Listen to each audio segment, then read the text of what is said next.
All right, I haven't even finished watching this. This is my first time seeing it, but this point right here is so important. This is what all Americans need to hear right now.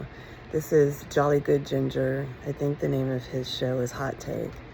And the episode, I guess, is I Want Donald Trump to Live. I'm about almost 5 minutes in which he does whatever the hell he wants to, one in which he's created a private army by the way of ICE, one in which he has just ignored the Constitution, in many cases thrown it out the window, one in which the Supreme Court does his bidding, the Congress does his bidding, one in which a singular person in Donald Trump is making all the decisions without any checks and balances. This is called an authoritarian coup d'etat of the American democratic experiment. That's what that is. And that, friends and family, is what white supremacy was always going for.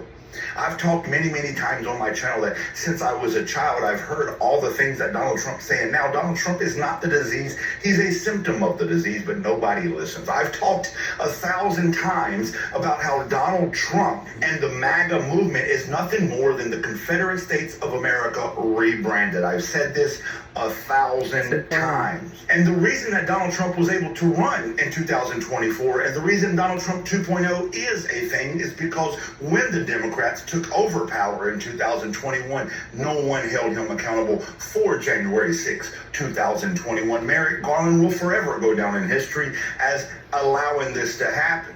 And everybody that was in power from 2021 to 2025 that never held him to account for that insurrection, never held many other elected leaders, Josh Hawley, Ted Cruz, Lindsey Graham, to account for that insurrection, those who allowed Donald Trump to be eligible for a second presidency despite Section 3 of the 14th Amendment, they are responsible for what's happening now. This ICE occupation of our country by a private army, as our president declares people that don't agree with him to be terrorists. This is the authoritarian playbook happening in real time in front of us, and still nobody's storming the streets, and still there's no revolution happening that should be happening. When I was a kid, they used to say the South will rise again, and what they meant by that was one day the Christian nationalist movement will take over this country, and the values that we fought for during the Confederacy will come back to fruition, and that's what we're seeing happen right now. The South has risen again,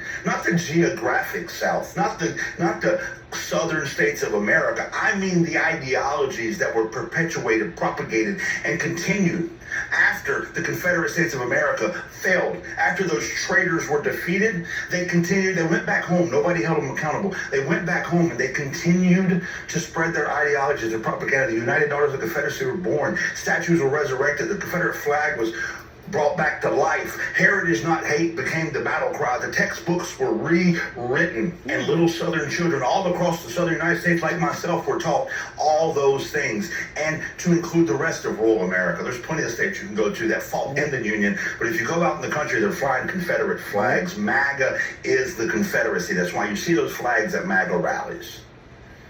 But yet,